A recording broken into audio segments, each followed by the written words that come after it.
The next big game is not Grand Theft Auto 6. It's not Ark Raiders, it's not Subnautica 2, Slay the Spire 2, or even whenever the hell Elder Scrolls 6 eventually comes out. It's not even games that are out now like Ghosts of Yotei, Skate 4, or Hades 2. It's something completely different. It's not even a specific game, to be honest, so what the hell is it then? Just what exactly is this next big game? It's very apparent that the large majority of us scroll on our phones via Instagram Reels, TikToks, or YouTube Shorts. And if you've interacted with gaming posts, you probably get a lot of gaming short-form content on your feed. But I want you to think about what those games are. What do they all have in common? And what kind of games are they? Short-form content thrives off emotion. YouTube and Instagram push videos like no tomorrow that produce some sort of emotion from the viewer because it drives up engagement. Not to give you a whole damn TED talk on YouTube algorithms. You're gonna be a bitch for your whole life because the money not gonna get you some pizza. Oh, my pizza just got here this second. That's crazy. So let's get to the point.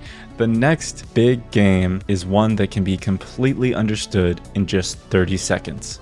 It's a game that invokes emotion and, most importantly, instantly grabs your attention.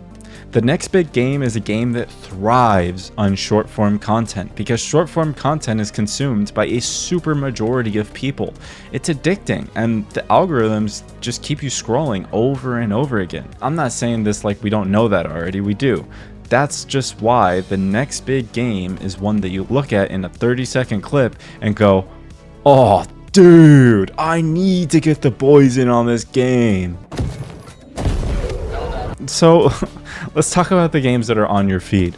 They're most likely stuff like Helldivers 2 when that came out, Space Marine 2, Lethal Company, Peak, Repo, and of course the most recent, Battlefield 6. Well, despite these games all being vastly different with vastly different systems, they all share a lot in common. These are all games that you can immediately recognize what's happening in a short amount of time. They're all mostly games where even your mom could understand what's happening in them to a degree.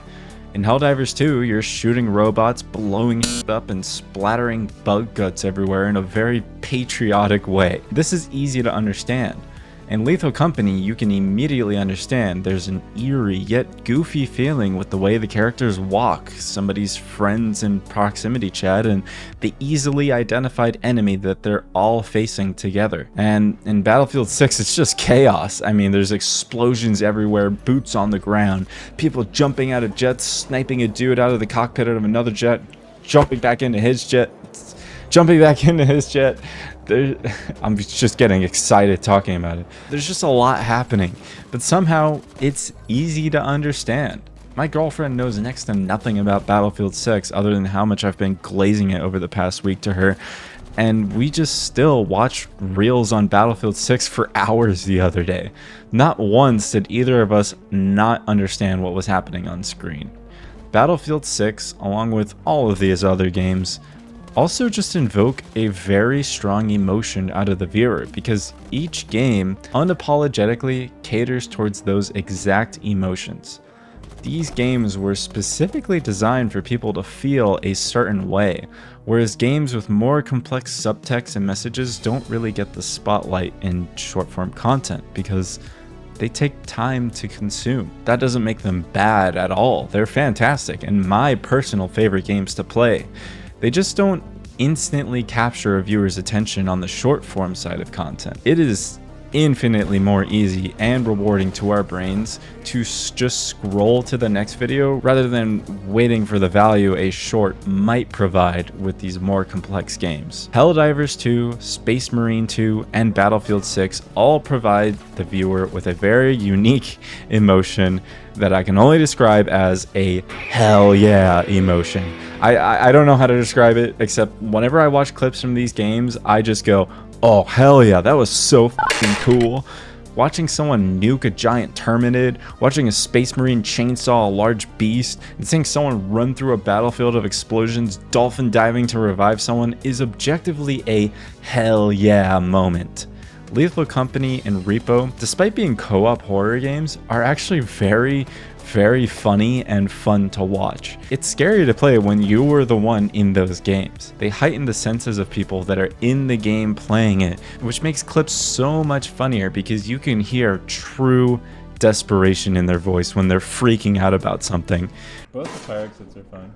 Oh my god, what is this? Somebody used the fire. And Peak is also another quote friend slop game, but the clips that made that game very popular are of people just trolling their friends with funny items and proximity chat. Another crucial aspect of the virality of all these clips with these specific games is that all of the action happens in a split second. You don't see the hours of people walking around. You see the highlights of course. But with that being said, the pacing of these games really helps clips get into the spotlight.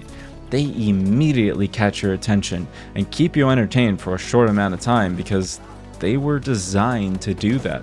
That's not to say these devs are clairvoyant and knew that they were making a clip farming generator, but there's a reason, quote, friend slop is a coined term with many consecutive viral friend slop games. I do think some devs have figured all of this out and are capitalizing on it, which I would never mind. If your game is fun and non-predatory monetarily, then I support it 100%. All of this is to say that this is what makes a viral game. Not so much a successful one. There are plenty of insanely well-written games with fantastic gameplay, but you just don't see it as much on shorts because it's hard to get a clip out of it. If you want to make a viral game, then cater towards the insanely massive audience that is short-form content consumers. Make your game easily recognizable, make it invoke a strong but simple emotion, and make sure your gameplay instantly grabs the attention of a potential viewer.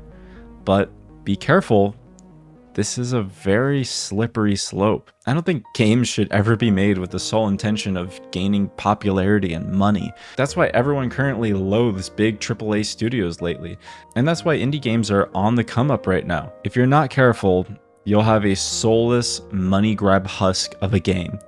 So just make a game with passion and a clear vision, and everything else will work itself out. You don't need short form content to be your crutch. You don't need to thrive on short form content. Games have done it for decades already. It's just, this is something I've noticed. I've just noticed that a lot of games recently absolutely blow up and make millions and millions of dollars. And a lot of them are these games that are easily clippable. Clip generators is what I call them. Alright, well that's all I got though. Subscribe or I'm going to make your favorite underrated artist popular on TikTok so you're no longer cool for listening to it. Okay, bye.